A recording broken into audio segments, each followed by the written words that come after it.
Bismillahirrahmanirrahim. Assalamualaikum warahmatullahi wabarakatuh. Perkenalkan, nama saya Alfirdeka Putri dari PAI 5A.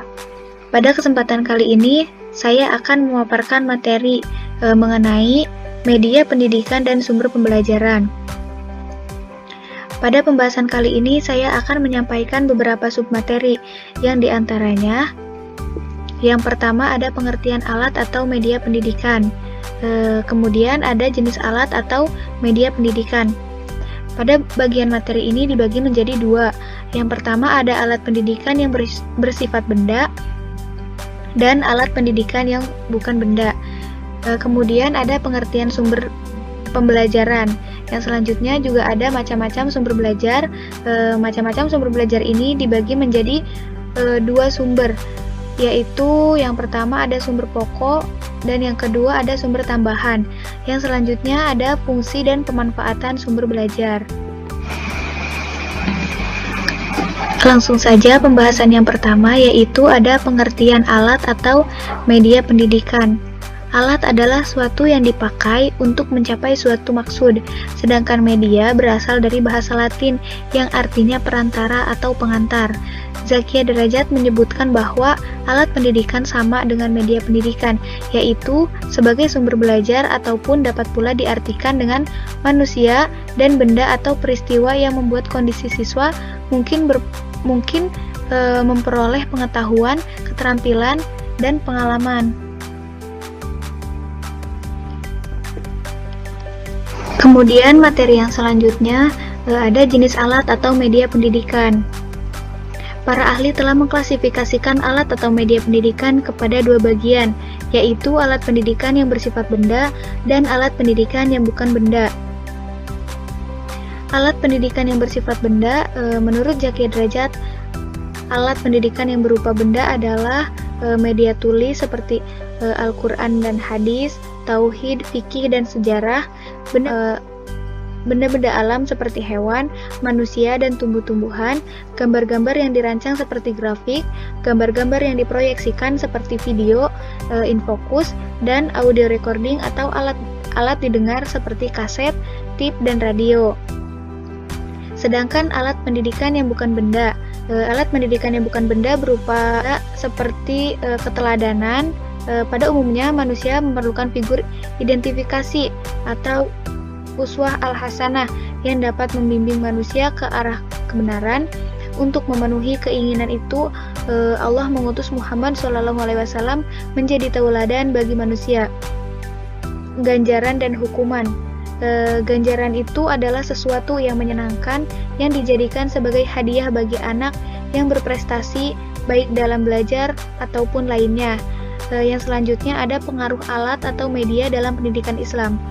Di dalam pendidikan Islam, alat atau media itu jelas diperlukan, sebab alat atau media pengajaran itu mempunyai peranan yang besar yang berpengaruh terhadap pencapaian tujuan pendidikan yang diinginkan. Yang selanjutnya ada pengertian sumber pembelajaran. Yang dimaksud dengan sumber pembelajaran yaitu segala sesuatu yang dapat dipergunakan sebagai tempat di mana bahan pelajaran terdapat atau asal belajar seseorang. Dengan demikian, sumber belajar itu merupakan bahan untuk menambah ilmu pengetahuan yang mengandung hal-hal baru, sebab pada hakikatnya belajar adalah mendapatkan hal-hal yang baru. Kemudian, ada macam-macam sumber belajar. Macam-macam sumber belajar ini dibagi menjadi dua sumber. Yang pertama ada sumber pokok. Sumber pokok pengajaran agama Islam adalah Al-Quran dan hadis. Pada masa awal pertumbuhan Islam, Nabi Muhammad SAW telah menjadikan Al-Quran sebagai sumber belajar pendidikan agama Islam di samping sunnah beliau sendiri. Yang kedua ada sumber tambahan. Selain sumber belajar pokok tersebut, masih ada beberapa sumber belajar, yaitu seperti manusia, orang ataupun masyarakat yang direncanakan dalam kegiatan belajar seperti guru, konselor, administrator pendidikan. Yang kedua ada bahan pengajaran, kemudian situasi belajar. Yang dimaksud dengan situasi belajar atau lingkungan ialah tempat lingkungan belajar yang islami. Situasi dan lingkungan yang kondusif dapat dijadikan sebagai sumber belajar seperti gedung, taman, laboratorium, masjid, dan lain-lain. Selanjutnya ada media atau alat. Media dapat dijadikan sumber belajar bagi anak maupun orang-orang yang memerlukan. Dengan kemajuan teknologi, seolah-olah dunia ini tanpa batas globalisasi. Kemudian ada kegiatan belajar atau aktivitas. Aktivitas sebagai sumber belajar biasanya selaras dengan kombinasi sumber belajar yang lain, seperti belajar sendiri, tanya jawab, dan lain-lain. Kemudian, alam lingkungan. Alam lingkungan dapat berfungsi sebagai sumber belajar bagi anak-anak didik. Kita dapat membedakan 3 alam lingkungan sebagai sumber belajar, yaitu alam lingkungan terbuka, alam lingkungan sejarah atau peninggalan sejarah, dan alam lingkungan manusia. Dan yang terakhir, perpustakaan. Perpustakaan merupakan sumber yang sangat penting dalam menunjang proses pembelajaran, karena di dalamnya terdapat berbagai koleksi buku-buku keagamaan atau bacaan lain yang erat hubungannya dengan pendidikan agama Islam. Kemudian materi yang terakhir yaitu fungsi dan pemanfaatan sumber belajar.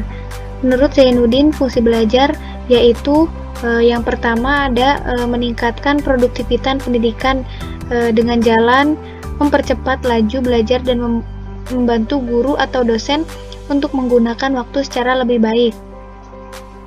Yang kedua, memberikan kemungkinan pendidikan yang sifatnya lebih individual dengan jalan mengurangi kontrol guru atau dosen yang kaku dan tradisional, memberikan kesempatan bagi peserta didik atau mahasiswa untuk berkembang sesuai dengan kemampuannya. Kemudian, memberikan dasar yang lebih ilmiah terhadap pengajaran dengan jalan perencanaan program pendidikan yang lebih sistematis dan pengembangan bahan pengajaran yang dilandasi oleh penelitian. Dan yang terakhir, lebih memantapkan pengajaran dengan jalan meningkatkan kemampuan manusia dengan berbagai media komunikasi. Dan yang terakhir ada lebih memantapkan pengajaran dan kemungkinan belajar secara seketika. Dengan jalan meningkatkan kemampuan manusia dengan berbagai media komunikasi, penyajian informasi dan data secara konkret. Lalu mengurangi jurang pemisah antara pelajaran yang bersifat verbal dan abstrak dengan realitas yang sifatnya konkret. Mungkin sekian yang dapat saya sampaikan mengenai materi media pendidikan dan sumber pembelajaran. Mohon maaf atas segala kekurangannya. Wabillahi taufiq wal hidayah. Wassalamualaikum warahmatullahi wabarakatuh.